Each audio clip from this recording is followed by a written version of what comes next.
Ya, halo selamat pagi ya. Selamat datang di Caraterunik Channel ya. Kali ini kita akan membahas mengenai interaksi obat ya. Jadi interaksi obat dengan makanan, kemudian interaksi obat dengan obat, kemudian juga kaitannya dengan penyakit ya. Nah, rencana pembahasan kali ini kita akan membahas mengenai interaksi obat dengan obat, kemudian interaksi obat dengan makanan minuman, dan interaksi obat dengan penyakit. Tiga hal ini kita akan bahas satu persatu. Nah, yang pertama kita akan bahas tentang interaksi obat dengan obat.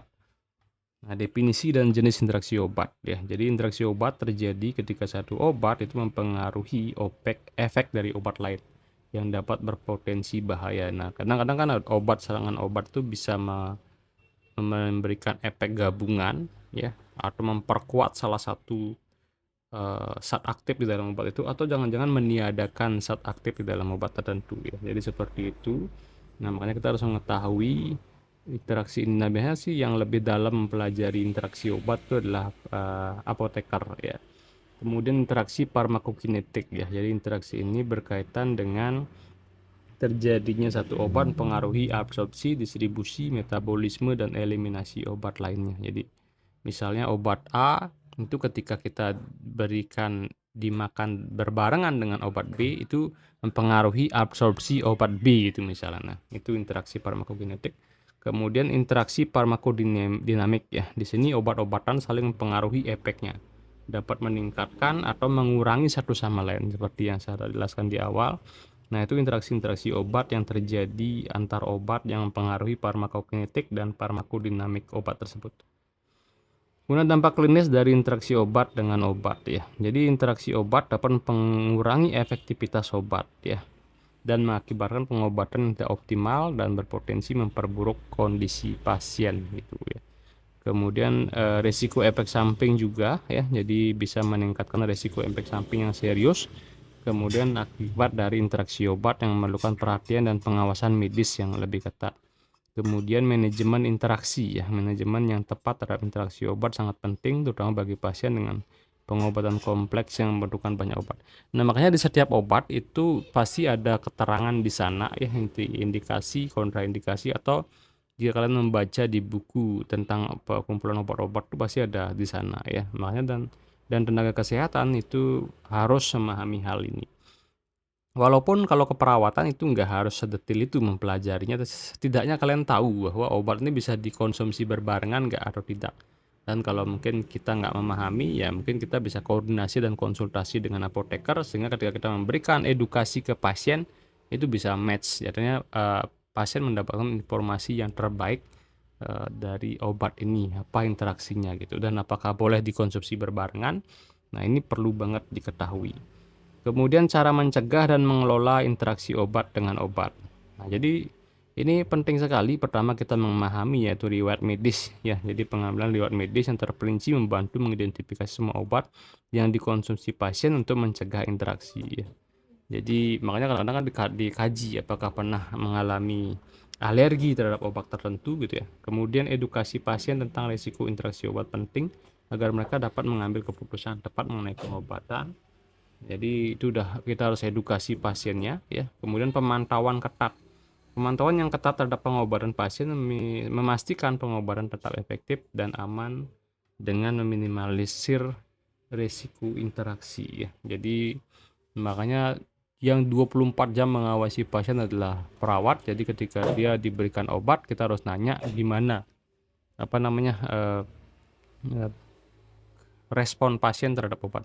Nah, selalu kita tanyakan apakah ada keluhan nggak setelah dia konsumsi obat. Nah, itu penting banget juga dipantau secara ketat. Kemudian interaksi obat dengan makanan dan minuman ya. Jadi pengaruh makanan terhadap penyerapan obat ya. Jadi makanan berlemak itu contohnya, itu juga dapat meningkatkan penyerapan obat tertentu, membantu obat bekerja lebih efektif di dalam tubuh ya. Jadi bisa menghambat, bisa juga malah membantu gitu ya.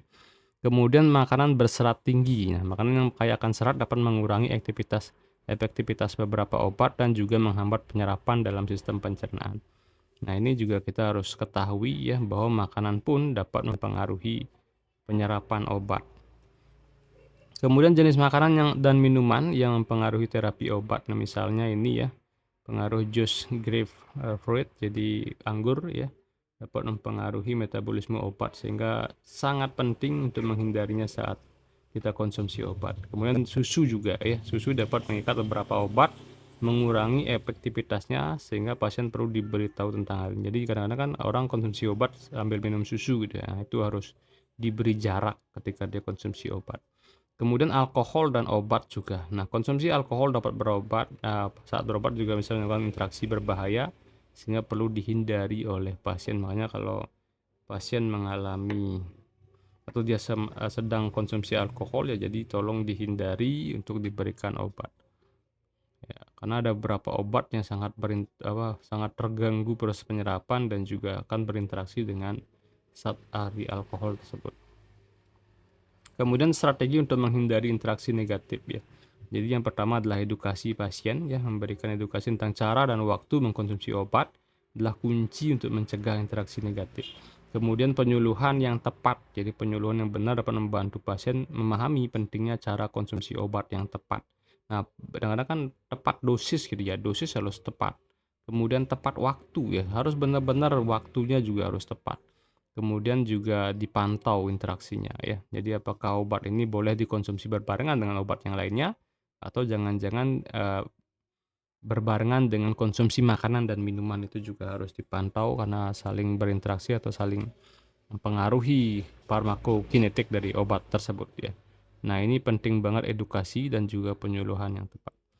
Kemudian interaksi obat dengan penyakit. Ya, penyakit tertentu itu kadang-kadang mempengaruhi juga eh, apa namanya eh, metabolisme obat ya. Jadi contohnya, karena memang sebagian besar makanan kemudian obat itu pasti akan dimetabolisme di hati ya. Jadi kalau pasien mengalami gangguan fungsi hati, ya otomatis itu akan mempengaruhi metabolisme obat. Nah, penyakit hati, kemudian ginjal juga, kadang-kadang ginjal dipakai untuk organ untuk mengekskresi zat aktif atau obat di dalam tubuh manusia. Kalau ginjalnya rusak, otomatis juga akan mempengaruhi ekskresi dari obat tersebut ya, atau farmakokinetik obat tersebut. Nah, itu mengubah metabolisme obat dalam tubuh dan mempengaruhi efektivitas dan keamanan pengobatan. Makanya harus ditanya detail riwayat dan juga penyakit ya. Jadi tidak bisa sembarangan memberikan obat, dan ini juga harus diketahui oleh masyarakat. Kemudian dosis dan efektivitasnya. Kondisi kesehatan tertentu memerlukan penyesuaian dosis obat untuk memastikan efektivitas dan mengurangi risiko efek samping. Nah, ini juga ya. Jadi apakah obat ini bisa dikonsumsi jangka panjang? Kalau dikonsumsi jangka panjang, bagaimana caranya untuk mengurangi efek samping? Nah, itu juga harus diketahui oleh perawat, sehingga mereka ketika komunikasi ke pasien itu benar-benar bisa mengedukasi pasien dan menyelamatkan pasien dari hal-hal yang tidak diinginkan. Kemudian perhatian khusus dalam pengobatan. Pasien dengan gangguan metabolisme perlu menerima perhatian ekstra dalam pengobatan agar hasil terapi maksimal dan aman. Kemudian contoh penyakit yang mempengaruhi efek obat itu adalah diabetes ya. Diabetes dapat mempengaruhi cara tubuh memproses obat, sehingga memerlukan penyesuaian dosis untuk efektivitas optimal ya. Kemudian hipertensi juga ya. Jadi pasien dengan hipertensi mungkin mengalami beberapa perubahan dalam respon terhadap obat yang memerlukan pemantauan yang lebih ketat. Kemudian gangguan tiroid juga, karena tiroid ini fungsinya untuk metabolisme tubuh. Nah, ini juga akan mempengaruhi metabolisme obat, sehingga penting untuk menyesuaikan pengobatan berdasarkan analisis medis. Kemudian penyesuaian dosis dan terapi untuk pasien dengan penyakit tertentu. Misalnya optimasi efek obat. Penyesuaian dosis harus dilakukan untuk mengoptimalkan efek terapeutik pada obat pada pasien. Kemudian berdasarkan kondisi medis mereka juga ya. Dari beberapa interaksi obat itu, baik dengan makanan, dengan obat, kemudian dengan penyakit ya, itu kita harus menyesuaikan dosis dan terapi ini. Jadi ini untuk ilmu sekedar, kalau untuk perawat sekedar biar tahu gitu ya. Jadi kalau lebih dalam mempelajari, memang ini yang pelajari lebih dalam adalah interaksi obat, apoteker atau dokter biasanya ya. Jadi yang kedua adalah meminimalkan resiko efek samping ya. Jadi kita harus edukasi pasien bahwa obat itu adalah benda asing yang kita masukkan ke dalam tubuh yang mempunyai efek pengobatan. Jadi kalau terlalu lama benda itu di dalam tubuh, ya itu pasti akan memberikan side effect, efek samping yang berisiko gitu ya. Kemudian pemantauan respon pasien ya. Jadi pemantauan ketat terhadap respon pasien diperlukan untuk mengevaluasi efektivitas pengobatan dan penyesuaian dosis yang tepat. Kemudian jadi itu ya kesimpulannya, pentingnya interaksi obat untuk mencegah efek samping, kemudian memastikan efektivitas pengobatan. Jadi kita sebagai perawat itu memang harus memberikan edukasi kepada pasien. Makanya penting banget ketika memberikan obat kita kasih tahu dosisnya berapa, kapan dia harus minum, dan kasih tahu juga interaksi obat ini apakah bisa dia dikonsumsi berbarengan dengan obat-obat yang lain atau tidak. Jadi harus dijelaskan ke pasien. Kemudian juga apakah bisa diminum dengan minuman-minuman yang misalnya susu, teh, apakah bisa? Karena memang harusnya lebih aman kalau konsumsi obat itu menggunakan air putih saja, jangan menggunakan teh atau kadang-kadang susu, itu malah takutnya ada interaksi obat terhadap minuman itu sendiri. Nah, paling aman ya air gitu ya, air water, mineral water gitu ya, yang paling aman. Nah, untuk mencegah terjadinya interaksi obat dengan minuman dan makanan, dan juga dipastikan misalnya kalau contoh dia obat adalah untuk mencegah terjadinya peningkatan asam lambung seperti pada pasien GERD, pada pasien MAH. Nah, itu kan memang harus konsumsi obatnya sebelum makanan dikonsumsi. Karena untuk mereduksi jumlah asam lambung di dalam organnya gitu ya. Jadi itu harus dikonsumsi sebelum. Nah, itu harus dijelasin ke pasien dulu biar pasien tepat dalam mengkonsumsi obat, tepat dalam dosisnya, kemudian juga tepat waktunya juga gitu ya. Nah, itu tugas seorang perawat dalam memastikan efektivitas pengobatan efektif dan efisien. Jadi dia konsumsinya tepat, otomatis akan mempercepat proses pemulihan. Jadi seperti itu. Karena memang di kenyataan, di dunia kenyataan ya, yang memberikan obat itu adalah perawat di ruangan, bukan apoteker. Padahal apoteker yang paham betul tentang farmakodinamik, farmakokinetik, kemudian dia memahami betul bagaimana penentuan dosis, ya kan? Bagaimana betul penentuan interaksi obat, dia tahu betul. Tapi kadang-kadang kan apoteker tidak ada di ruangan, setiap ruangan di rumah sakit itu nggak ada. Makanya perawat lah yang kadang-kadang lebih sering memberikan edukasi itu gitu ya. Makanya perawat harus memahami hal itu juga gitu. Baik, mungkin itu saja ya yang bisa saya berikan terkait dengan interaksi obat. Semoga bermanfaat. Silakan kalian komentar kalau mau ditanyakan ya. Kalau bisa saya jawab, mungkin saya dijawab di komentar. Kalau diperlukan video panjang untuk menjawab, saya biasanya akan membuatkan video lanjutan. Baik, sekian dari saya. Terima kasih. Sampai berjumpa kembali di video selanjutnya.